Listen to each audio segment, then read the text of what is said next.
Today we will talk about interpersonal and organizational communication. The first section is the communication process, what it is, how it works. In the first section, we will discuss three topics: communication definition, how the communication process works, and selecting the right medium for effective communication. Communication is the process of transferring information and understanding between individuals. It involves the exchange of thoughts, ideas, opinions, and feelings using various channels such as spoken words, written text, body language, and facial expressions. Efficiency in communication refers to the ability to convey a message accurately and succinctly in the least amount of time. An efficient communicator focuses on delivering information quickly and concisely, avoiding unnecessary or confusing details. They strive for clarity and brevity, ensuring that the essential points are effectively communicated without wasting time. By being efficient, communicators aim to save time and resources while still conveying the necessary information. On the other hand, effectiveness in communication refers to the ability to have the intended message precisely understood by the recipient.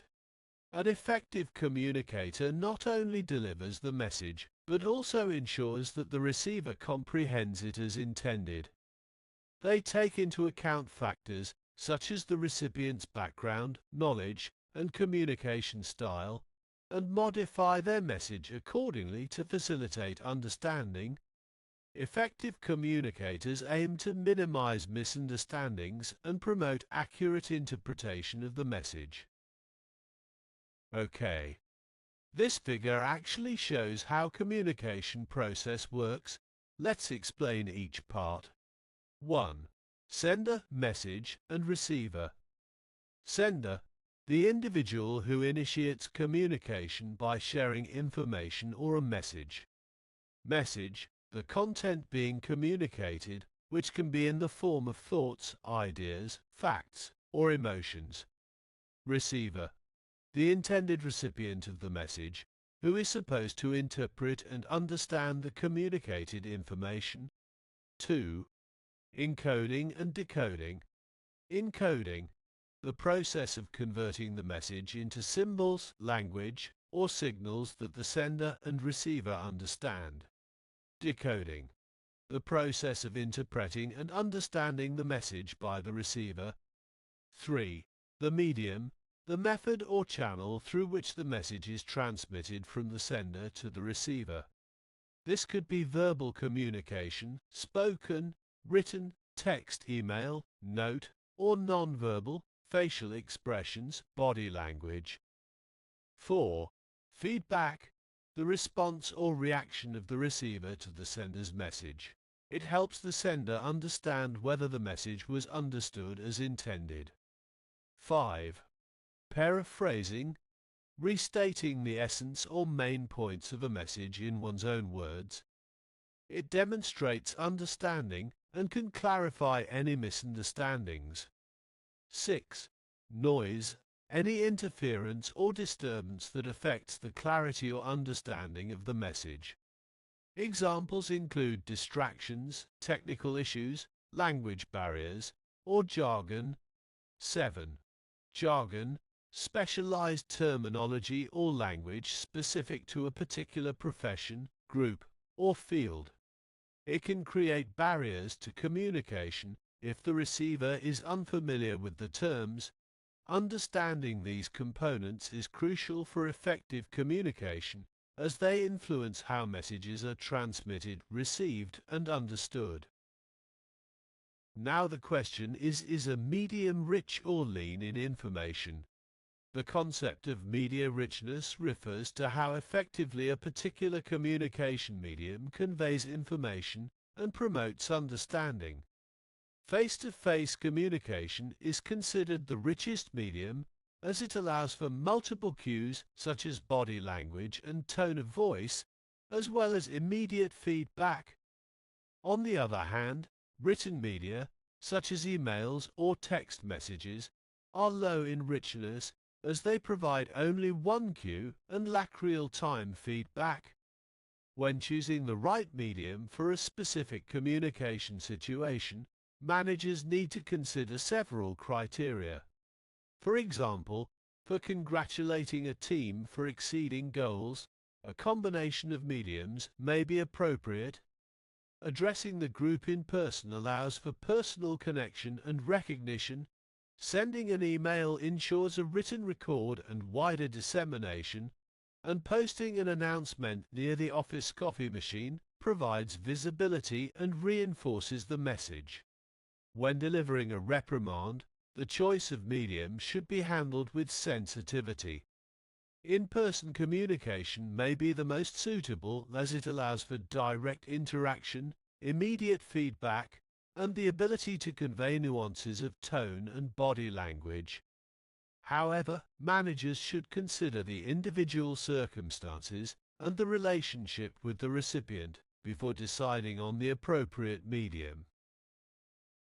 Now, how can we select the right medium for effective communication? There are criteria you should consider, such as matching the appropriate medium to the appropriate situation. Matching the appropriate medium to the appropriate situation involves strategically selecting communication channels based on specific characteristics and requirements.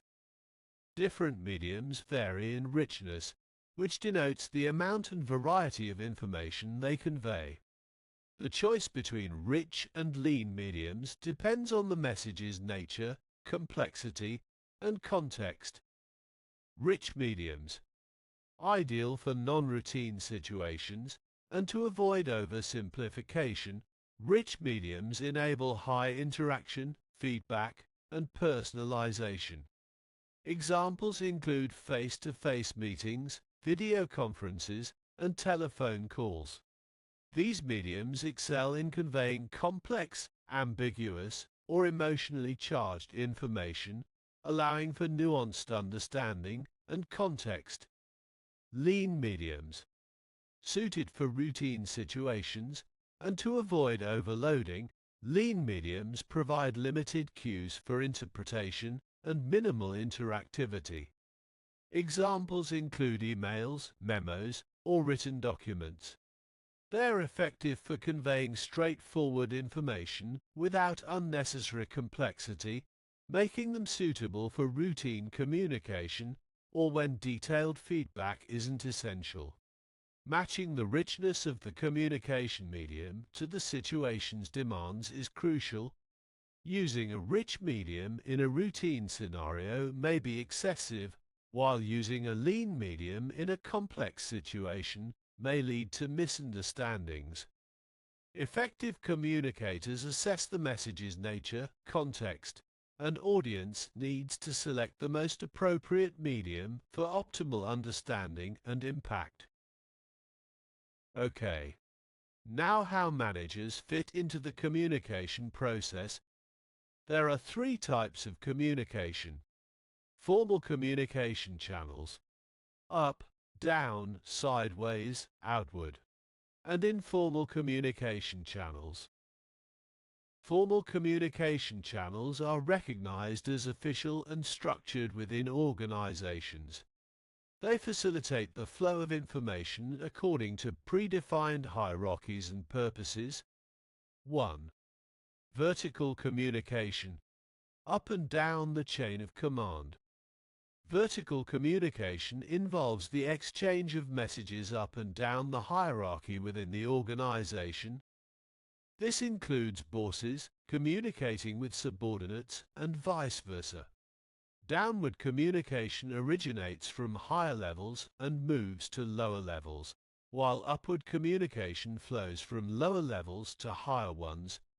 2. Horizontal communication, within and between work units.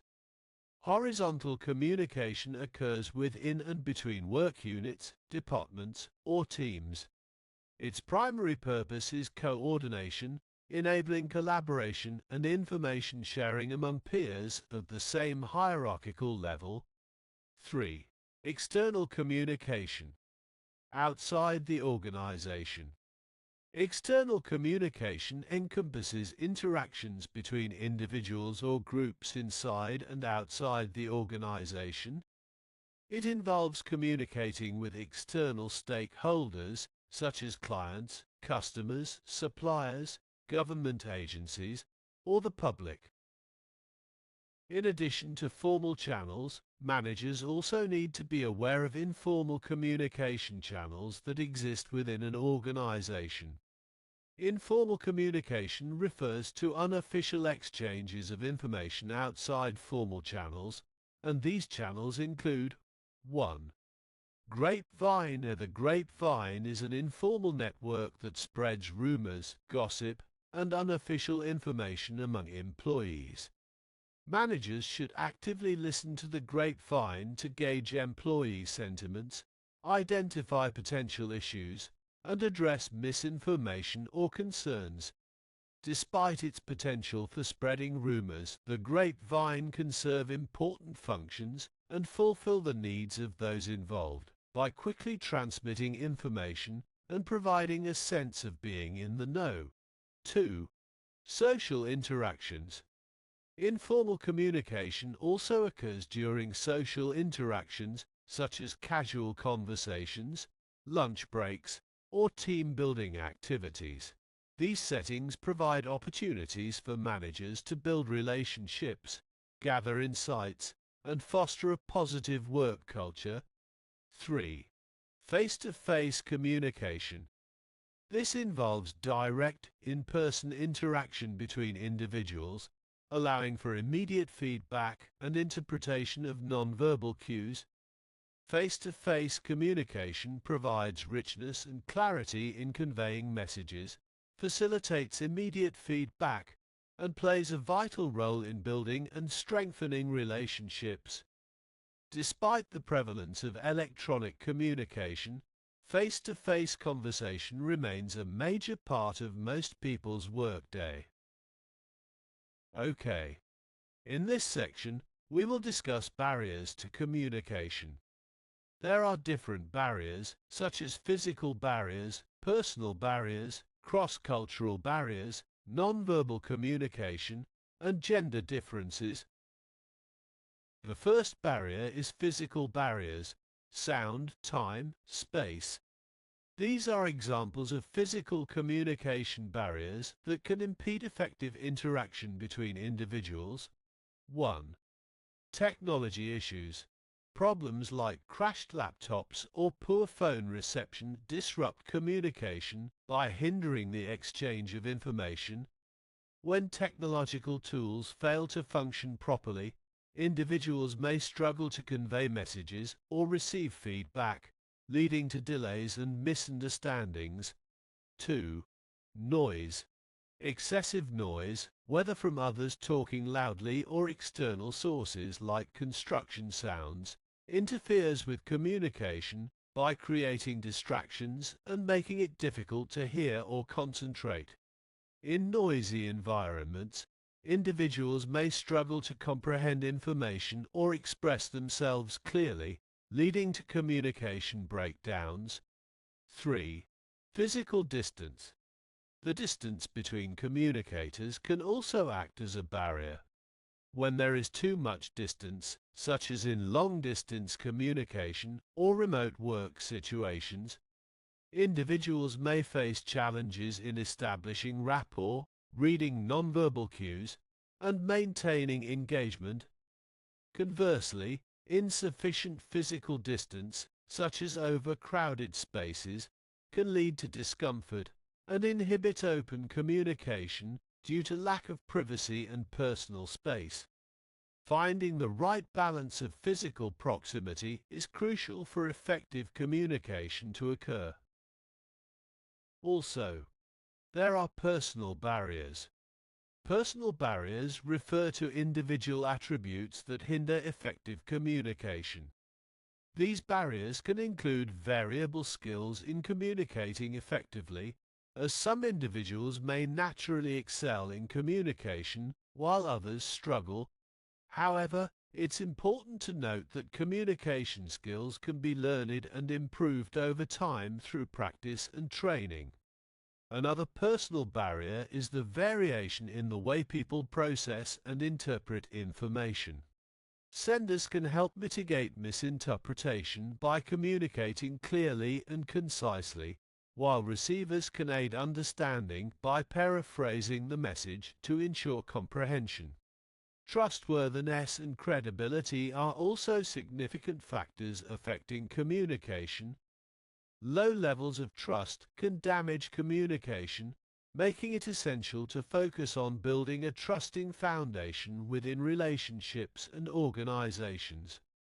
Attentional issues, such as mindlessness and reduced attention spans, can further impede communication. Individuals can address these barriers by practicing mindfulness, focusing on one task at a time, and taking breaks to recharge and refocus. Generational differences also play a role in communication barriers, with younger generations showing a preference for alternative communication methods over traditional ones like email. Organizations can address this barrier by providing training and support to employees of all ages, ensuring they are equipped to communicate effectively across various platforms and technologies. Cross-cultural barriers in communication stem from differences in culture and can hinder effective interaction between individuals from diverse backgrounds. Language disparities constitute a significant aspect of these barriers. When individuals speak different languages, understanding becomes challenging, potentially leading to misunderstandings and inaccuracies. Even when a common language is shared, variations in accents, dialects, and idiomatic expressions can still impede communication. Another crucial aspect of cross-cultural barriers is style differences in communication. Cultural backgrounds influence communication norms, including verbal and nonverbal styles. These differences encompass direct versus indirect communication approaches, levels of formality, and the importance placed on nonverbal cues like body language and eye contact. For instance, some cultures prioritize assertive communication, while others prefer diplomatic approaches. Without awareness or adaptation to these norms, misunderstandings and conflicts can arise, hindering effective communication. Nonverbal communication plays a crucial role in conveying messages, often through unwritten and unspoken cues. Eye contact, for example, is significant in Western cultures, indicating interest, honesty, and respect. Misinterpreting eye contact as evasive behavior can lead to misunderstandings. Facial expressions also carry meaning across cultures. While smiling is often associated with warmth and friendliness, some cultures may not express emotions as openly. This cultural variation in facial expressions can lead to misinterpretations. Body movements and gestures further contribute to nonverbal communication. Open body positions, like leaning backward, convey openness and warmth, while closed positions, such as folded arms, signal defensiveness. Additionally, the orientation of one's body can indicate interest or disinterest in communication. Touch is another aspect of nonverbal communication with varying cultural norms. Actions like cheek kissing or hugging may be acceptable in certain contexts, but deemed inappropriate or offensive in others, particularly in professional settings. Understanding these cultural differences is essential to avoid misunderstandings and promote effective communication across diverse contexts. Gender differences in communication styles are often observed in both verbal and nonverbal interactions. These distinctions are primarily shaped by socialization rather than inherent biological factors. influenced by societal norms and cultural expectations. In verbal communication, variations in linguistic style between men and women are noticeable. Women typically speak at a slower pace and with softer tones, using qualifiers and hedges like maybe or I think more frequently. They also tend to employ tag questions, seeking confirmation or agreement from others. Conversely, men often communicate more directly, using fewer qualifiers and speaking at a faster pace and louder volume. They may also utilize more profanity and slang and have a tendency to interrupt more frequently and dominate conversational space. These differences in verbal communication reflect broader societal norms regarding gender roles and expectations. While women are often socialized to be more nurturing and cooperative, men may be encouraged to assert dominance and confidence in their speech patterns. Understanding and recognizing these gender-related communication differences can foster more effective and empathetic interactions across diverse contexts. The third section will focus on social media and management.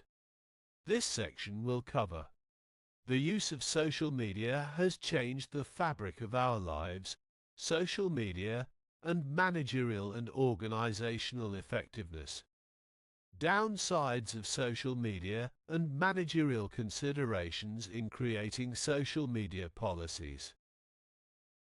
Social media has become a prominent tool for employment recruiting, with over 90% of companies utilizing these platforms to scout for potential candidates.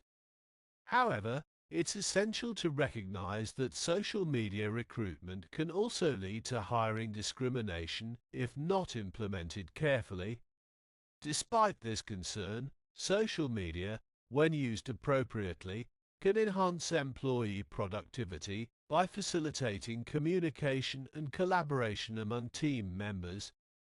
Managers should be mindful that constant connectivity isn't always necessary, despite the ease of communication via social media.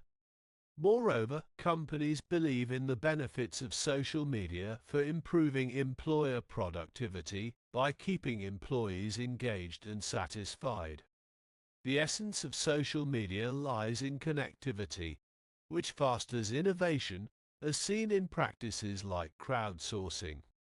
Crowdsourcing leverages the collective wisdom of individuals outside the organization to solve problems, facilitated by the internet and social media platforms. In terms of sales and brand recognition, social media plays a crucial role in increasing product/service awareness, generating customer inquiries, and enhancing customer relationships on a global scale. Additionally, for small or local businesses, social media fosters co-promotion and conversations about brands, contributing to corporate reputation management. While social media can be a powerful tool for brand building, it's essential for companies to manage their online reputation effectively. This includes creating and enforcing a social media policy for employees, appointing experienced managers to monitor online presence, and responding promptly and appropriately to negative feedback. Ultimately, acknowledging issues, avoiding deletion of comments without valid reasons, and transitioning offline when necessary are key strategies for maintaining a positive corporate reputation in the digital age. Social media, while offering numerous benefits, also comes with its downsides that can impact both individuals and organizations. One prevalent issue is cyberloafing, where employees misuse the internet for personal activities during work hours, leading to decreased productivity. Additionally, phenomena like phubbing, phone snubbing, and FOMO, fear of missing out, can negatively affect interpersonal relationships, by diverting attention away from present company to digital devices and social networks. Moreover, microaggressions, such as phubbing, are forms of unconscious bias that can create tension and discomfort in social interactions. These seemingly minor actions, like interrupting others or avoiding eye contact, can perpetuate feelings of exclusion or disrespect. Furthermore, security concerns loom large in the realm of social media, with the constant threat of cyber attacks, malware, and identity theft posing risks to personal and organizational data. Privacy is another significant issue, as individuals grapple with the challenge of safeguarding personal information in an increasingly digital world. The rise of identity theft underscores the importance of maintaining privacy rights and protecting sensitive data from exploitation. Additionally, the proliferation of fake news and misinformation on social media platforms has raised concerns about the spread of false information and deliberate disinformation campaigns aimed at manipulating public opinion and sowing discord. Developing effective social media policies involves several managerial considerations to ensure alignment with organizational goals and values. Managers must define the policy's scope, outlining acceptable behaviors and boundaries between personal and professional use. Policies should reflect the organization's mission, values, and strategic objectives, promoting positive engagement and community building while mitigating risks. Before implementation, managers should assess the organization's readiness for social media integration, tailoring policies to address specific needs. They play a crucial role in fostering a supportive environment for community building, encouraging open communication and constructive interactions. Training and education are essential to ensure employees understand and adhere to policies covering topics such as privacy protection and crisis management. Finally, managers need procedures for monitoring and enforcing policy compliance, including implementing monitoring tools and establishing consequences for violations. Consistent enforcement helps maintain a safe and productive online environment. Thank you for watching. If you liked this video, please like and subscribe to channel.